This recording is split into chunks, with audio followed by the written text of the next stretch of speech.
चलिए पेपर 2 में आपके unit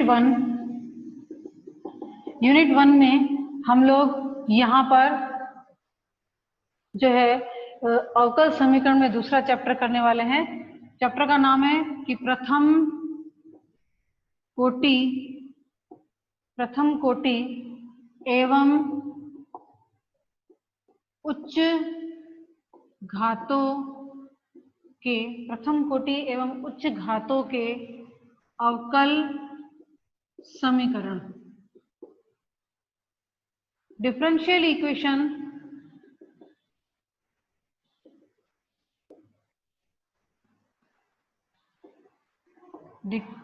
equation of first order and higher degree.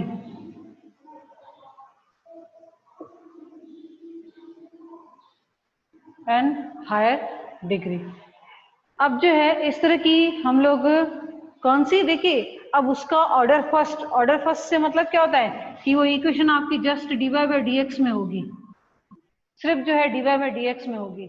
और उच्च घातों यानी हायर डिग्री का मतलब क्या होता है, वहां पे ये जो dy/dx है ना, उसके ऊपर जो है हो सकता है कि स्क्वायर हो और हो सकता है कि वहां पे क्यूब भी हो,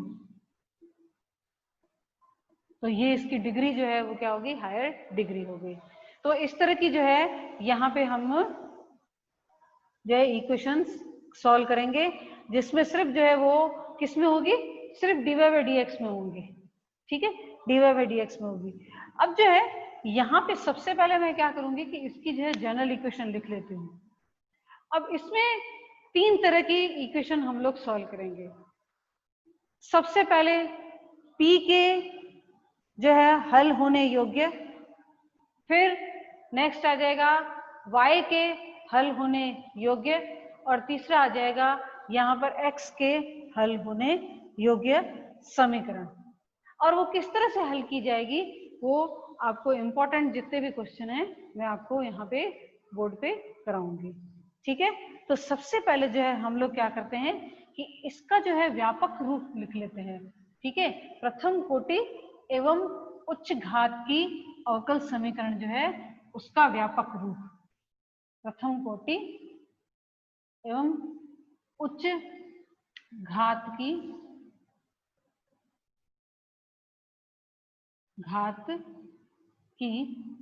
अवकल समीकरण का व्यापक रूप, यानी जनरल इक्वेशन, यानी जनरल फॉर्म ऑफ डिफरेंशियल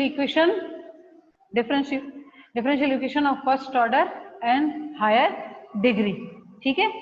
ये क्या होगा, व्यापक रूप यानी कि जनरल फॉर्म।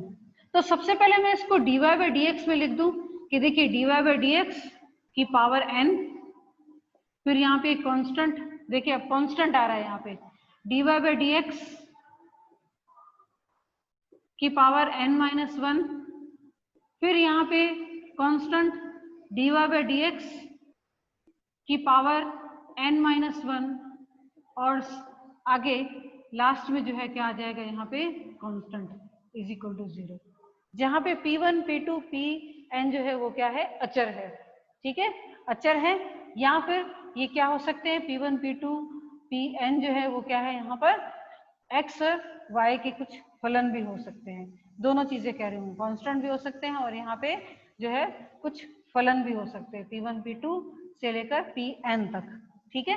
क्योंकि दोनों इक्वेशन में कराऊंगी, पहले जो है कांस्टेंट होंगे तब भी हम लोग सॉल्व करेंगे, और जब एक्स वाई के फलन होंगे तब भी हम लोग यहाँ पे क्वेश्चन सॉल्व करेंगे।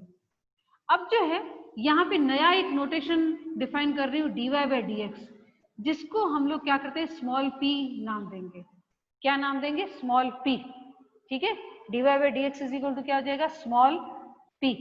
तो ये इक्वेशन जो है किसमें कन्वर्ट हो जाएगी, देखिए small pn, capital P1, Pn-1, capital P2, Pn-2 से लेकर प्लस Pn, ठीक है, is equal to 0, is equal to 0। तो अब इस इक्वेशन को जो है हल करने के हमको मेथड करने हैं। सबसे पहले जो है सबसे पहला मेथड करते हैं P के लिए हल होने योग्य समीकरण। ठीक है, सबसे पहला करते हैं P के लिए हल होने योग्य समीकरण। अब ये जो है ये चैप्टर इंपॉर्टेंट है क्योंकि यहाँ पे जो है इस चैप्टर से ही क्वेश्चन जो है ज्यादा पूछे जाते हैं। P के लिए हल होने योग्य समीकरण पहले जो है P के लिए करेंगे और उसके बाद जो है नेक्स्ट जो है हम लोग किसके लिए करेंगे यहाँ पे, उसके बाद हम लोग करेंगे Y के लिए, उसके बाद X के लिए। अब देखो P के लिए हल होने योग्य समीकरण, तो यहाँ पे ऐसे करना कैसे, हमको क्या होगा कि एक समीकरण दी हुई होगी और उसको जो है हमें P के लिए हल करना है। तो ये पहले सबसे पहले जनरल इक्वेशन में लिख दूं और मैं बताऊं कि उसको किस तरह से करेंगे। जनरल इक्वेशन लिख लेती हूं मैं पहले और उसी के ऊपर से जो मैं एग्जांपल ले लूंगी सीधा, तो बहुत ही अच्छी तरह से समझ में आएगा आपको कि ये करते किस तरह से हैं। बहुत ही सिंपल है, ज्यादा डिफिकल्ट नहीं है। तो यहाँ पे जो है इस समीकरण को जो है हम लोग इस तरह से लिख सकते हैं। देखिए अब ऐसी एक समीकरण होगी जिसके जो है माना कि गुणनखंड हो सकते हैं। यहाँ पे P1, P2, Pn से लेकर कुछ अचर भी हो सकते हैं या फिर कुछ XY के फलन भी हो सकते हैं। तो मान लीजिए कि इसके जो है हम लोग गुणनखंड कर सकते हैं। ठीक है, तो समीकरण को निम्न रूप में लिखा जा सकता है। निम्न रूप में लिखा जा सकता है कौन सा, देखिए P माइनस F1XY। अब कितनी है, घात कितनी है, यहाँ पे n है, इसके गुणनखंड कितने हो जाएंगे n।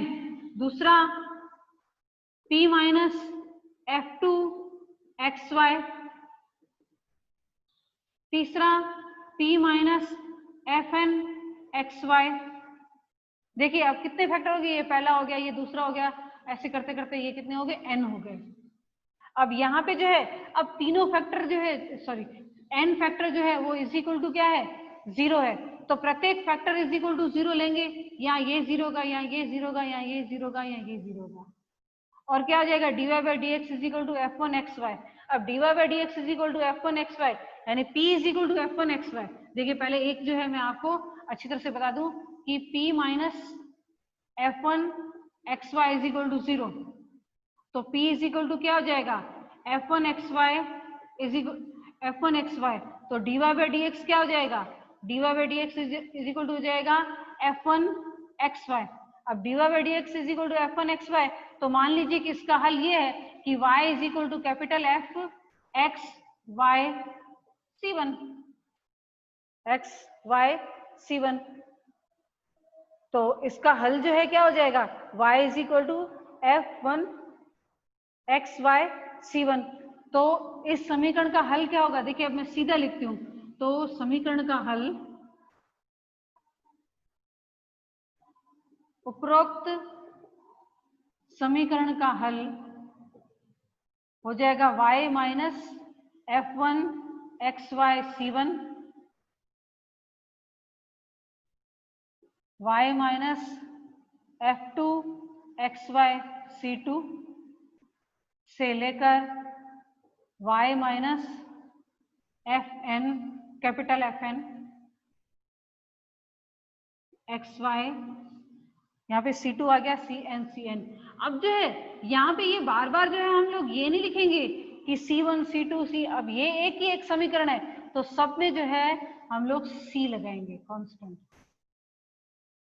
यानी ये n जो है वो नहीं लगाएंगे। अब देखो ये तो मैंने जनरल फॉर्म में लिखा, अब इसी इक्वेशन को जो है सिंपल एक एग्जांपल लेकर मैं आपको बताती हूँ कि किस तरह से करना है। देखिए एक एग्जांपल है, बहुत ही सिंपल सा एग्जांपल कि p² माइनस 7p, पहले सबसे पहले कांस्टेंट जो होते हैं p1 p2 कांस्टेंट है तो वो ले लेते हैं, उसके बाद जो है xy के फलन है वो लेते हैं। दोनों तरह के क्वेश्चन में आपको करके बताते हैं। यहाँ पे क्वेश्चन करते हैं कि p² माइनस 7p और प्लस 12 इज इक्वल टू 0। तो अब ये जो है ये किसमें समीकरण है, ये कैसे समीकरण है, ये द्विघात समीकरण है। तो द्विघात समीकरण के तो हल आप ज्ञात कर सकते हो ना, कर सकते हैं ना। क्या होगा 3 इंटू 4 12 -3 -4 कितना हो जाएगा 7।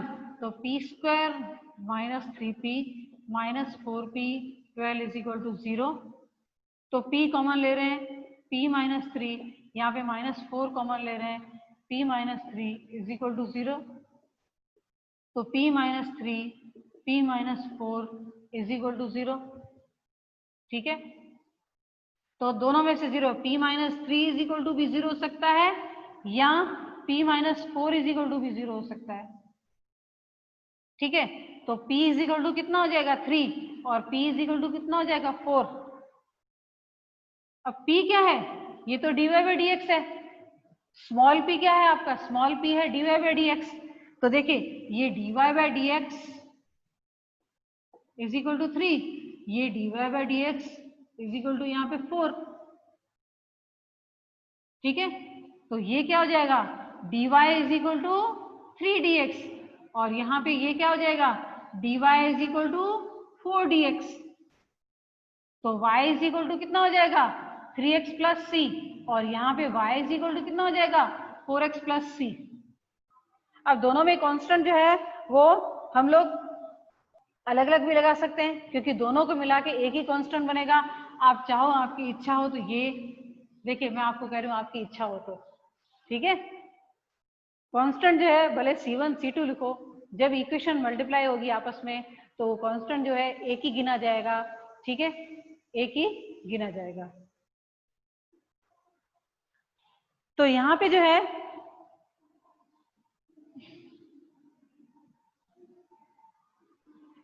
है देखेंगे कि इसका हल क्या आ जाएगा। तो देखिए लिखेंगे समीकरण का हल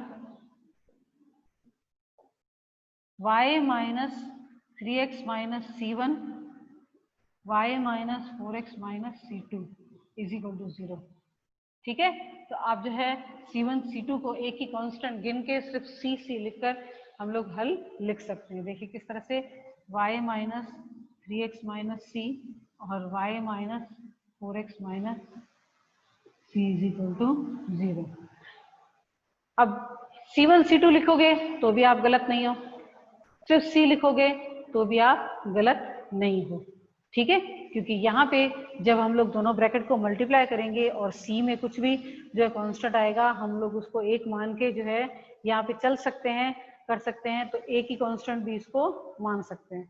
तो देखिए किस तरह से यहाँ पे ये कांस्टेंट थे, P में जो है कितनी 2 घात की समीकरण है। ठीक है, इसकी जो है कोटि कितनी है, एक ही है क्योंकि dy बाई dx है, लेकिन घात कितनी है 2 है।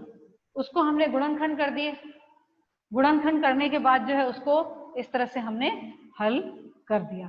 ठीक है, तो लास्ट में जो है हम लोग हल हमेशा इस तरह से 2 ब्रैकेट में जो है गुणा करते हुए ही लिखते हैं। जब भी लास्ट में समीकरण का हल लिखते हैं तो इसी तरह से ही लिखते हैं। चलिए इसके बाद जो है ऐसा क्वेश्चन करती हूँ कि जिसमें जो है इसमें गुणांक कौन से आते हैं कि कोई भी एक्स वाई के जो है फलन आ रहे हैं, ऐसा क्वेश्चन करते हैं। ठीक है,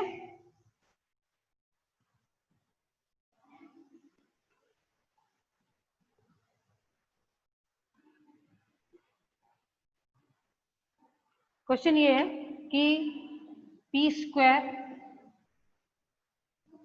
2py cot x, देखिए 2py तो p के साथ 2, ये y का भी फलन है और यहाँ पे ये x का भी फलन है और is equal to y square, ऐसा कुछ हमको दिया हुआ है। तो सबसे पहले जो क्या करेंगे कि p square plus 2py cot x minus y square is equal to 0, ये एक द्विघात समीकरण है। तो श्रीधराचार्य से जो है हम लोग इस तरह से लिख सकते हैं कि -2y cot x plus minus bracket में 4y square cot square x और माइनस माइनस माइनस क्या हो जाएगा, यहाँ पे प्लस हो जाएगा, प्लस 4y स्क्वायर यानी 4ac होता है ना, b स्क्वायर माइनस 4ac, तो ये माइनस में है तो माइनस माइनस यहाँ पे प्लस हो जाएगा और अपान में आ जाएगा यहाँ पे 2। तो this is equal to -2y cot x plus minus यहाँ पे जो है 4y² बाहर आ जाएगा, ये हो जाएगा cot स्क्वायर x प्लस 1 अपान 2। तो चलिए 2 भी गया और यहाँ पे y को भी बाहर ले लेते हैं, तो देखेंगे y और ब्रैकेट में आ जाएगा माइनस cot x और प्लस माइनस यहाँ पे cosec x।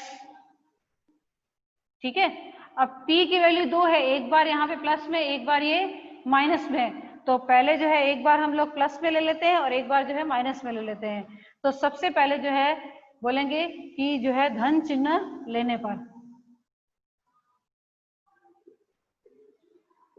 सबसे पहले जो है धन चिन्ह लेने पर तो क्या हो जाएगा, p is equal to minus y minus cot x plus cosec x plus cot और कॉसेक एक्स। तो यहाँ पे जो है कॉस कॉट और कॉसेक को जो है साइन कॉस में हम लोग चेंज कर लेते हैं, साइन कॉस में चेंज कर लेते हैं।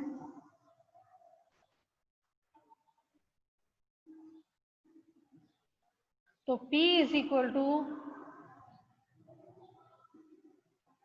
अब मैं P नहीं लिखूंगी, अब मैं लिखूंगी dy by d x is equal to minus, ठीक है माइनस यहाँ पे नहीं है, अंदर की तरफ है, y बाहर, ठीक है पहला चिन्ह जो है पॉजिटिव लिया है, तो यहाँ पे मैं 1 अपॉन साइन x, ये हो जाएगा cos x negative sine minus cos x upon sine x, और ये हो जाएगा माइनस y, ये हो जाएगा 1 minus cos x upon sine x। अब देखिए दो तरह से इस क्वेश्चन को सॉल्व कर सकते हैं। अब एक तरीका नहीं है यहाँ पे, किस तरह से कि यहाँ पे 1 माइनस cos x है तो इसको आप चेंज कर सकते हो, और यहाँ पे sin x है इसको भी आपके चेंज, चलिए 1 माइनस cos x क्या हो जाएगा, 2 sine square x by 2, 2 sine square x by 2 हो जाएगा, ठीक है, और sin x को क्या हो जाएगा 2 साइन x बाय 2 और cos x बाय 2। तो उस तरह से भी इसको क्वेश्चन को सॉल्व कर सकते हैं हम लोग, ठीक है। और यहाँ जो है जिस तरह से दिया हुआ है कि यहाँ पे 1 प्लस कॉस एक्स से गुणा करके, ठीक है माइनस वाई, तो 1 minus cos x 1 plus cos x upon sine x 1 plus cos x, तो ये हो जाएगा minus y 1 minus cos square x upon sine x और 1 प्लस कॉस एक्स। तो यहाँ पे जो है ये हो जाएगा माइनस वाई और ये sine square x upon sine x 1 plus cos x. तो एक साइन चला जाएगा, एक साइन जो है यहाँ पे चला जाएगा, तो देखेंगे यहाँ पे is equal to minus y sine x upon 1 plus cos x. अब देखिए 1 प्लस कॉस एक्स का डेरिवेटिव क्या है, यहाँ पे साइन एक्स, ठीक है, तो इस वजह से जो है इंटीग्रल जब हमको करना है तो हम लोग आसानी से कर सकते हैं। तो चलिए यहाँ पे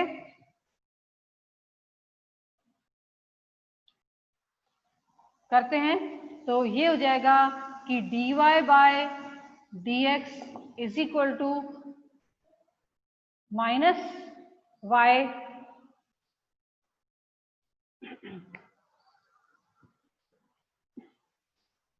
पहले जो है हम लोग पॉजिटिव साइन ले रहे हैं, तो माइनस y जो है वो बाहर यहाँ पे नहीं आएगा, ये तो कॉमन ले रहे हैं तभी आना चाहिए, यहाँ पे माइनस साइन नहीं आएगा सॉरी, क्योंकि अभी तक तो हम पॉजिटिव, जब नेगेटिव साइन लेंगे तब उसमें से नेगेटिव हम लोग कॉमन लेंगे, ठीक है। तो ये आ जाएगा आपके कि y sign x upon 1 plus cos x, तो 1 अपॉन वाई डी वाई के साथ, और sign x upon 1 plus cos x जो है वो dx के साथ, ठीक है, ये आ जाएगा dx के साथ। तो cos का जो है क्या हो जाता है, माइनस साइन, तो यहाँ पे आ जाएगा log y is equal to minus log 1 plus cos x, और यहाँ पे आ जाएगा प्लस log c। तो log y is equal to आ जाएगा यहाँ पे log c upon 1 plus cos x।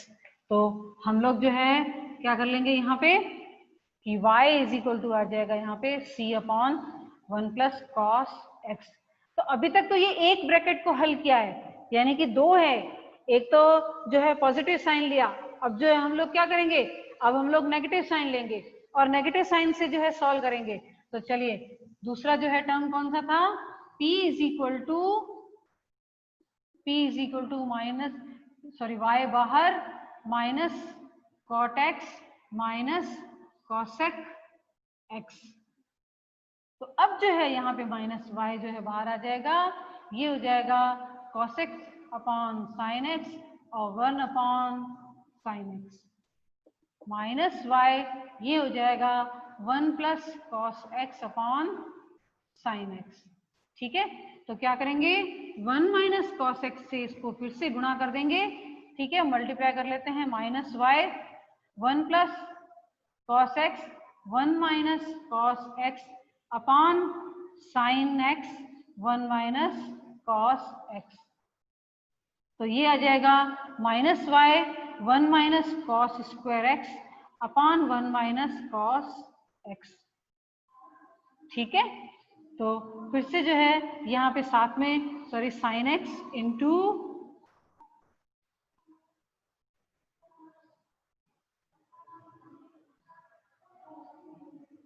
ठीक है, तो यहाँ पे ये हो जाएगा minus y sign square x upon sine x और 1 minus cos x 1 minus cos x। तो एक साइन जो है वो कैंसिल हो जाएगा। चलिए यहाँ पे करती हूँ और मैं जो है p को अब dy बाई डी एक्स लिखूंगी, ठीक है, p को dy बाई डी एक्स लिखूंगी, तो dy by d x is equal to dy by d x is equal to यहाँ पे minus y sine x upon 1 minus cos x। तो ये हो जाएगा 1 अपॉन y dy, ये हो जाएगा minus sine x upon 1 minus cos x और ये dx, ठीक है, 1 माइनस कॉस x का जो है अवकलन करें तो 0 माइनस माइनस साइन x यानी कि प्लस में आना चाहिए, लेकिन यहाँ पे नेगेटिव में है, तो ये जो है नेगेटिव साइन बाहर ही रहेगी, ये हो जाएगा log y minus log 1 minus cos x और प्लस log c। तो ये हो जाएगा log c upon 1 minus cos x log y। तो y की वैल्यू हो जाएगी y इज इक्वल टू हो जाएगा यहाँ पे c upon 1 minus cos x। ठीक है, तो यहाँ पे क्योंकि नेगेटिव साइन कॉमन ले रहे हैं तो उस तरह से हो रहा है। तो यहाँ पे देखेंगे कि किस तरह से दो तरह के क्वेश्चन मैंने कराए। पहले में जो ऐसा था कि उसमें गुणांक क्या थे, कांस्टेंट थे, और दूसरे में जो है यहाँ पे गुणांक क्या है, यहाँ पे कुछ एक्स वाई में फलन है, ठीक है, एक्स वाई में फलन है। तो ये जितने भी क्वेश्चन है उसी तरह से जो है हल किए जा सकते हैं, क्योंकि अब ये किसके लिए, P के लिए है, यानी कि P इज इक्वल टू हम लोग कुछ फंक्शन कर ले रहे हैं, ठीक है। P के लिए हल होने योग्य समीकरण का मतलब क्या है कि जो भी इक्वेशन आपके पास होगी उसको हम लोग क्या करेंगे कि P is equal to some function ले लेंगे, ठीक है। जैसे यहाँ पे ये द्विघात समीकरण थी तो आराम से हमने श्रीधराचार्य लगा दिया, और श्रीधराचार्य लगाने के बाद जो है हमने इसका सॉल्यूशन, चलिए लास्ट में एक और टर्म लिखना है ना, हमें क्या लिखना है, समीकरण का हल, ठीक है। समीकरण का हल हो जाएगा y minus C upon 1 plus cos x और y minus C 1 minus cos x is equal to 0। Last में जो है आपको हमेशा इस तरह से हल लिख के बताना है, हल लिख के बताना है, ठीक है। तो ये है आपके यहाँ पे P के हल होने योग्य समीकरण, ठीक है। अब जब भी देखोगे तो इसी तरह से होगा।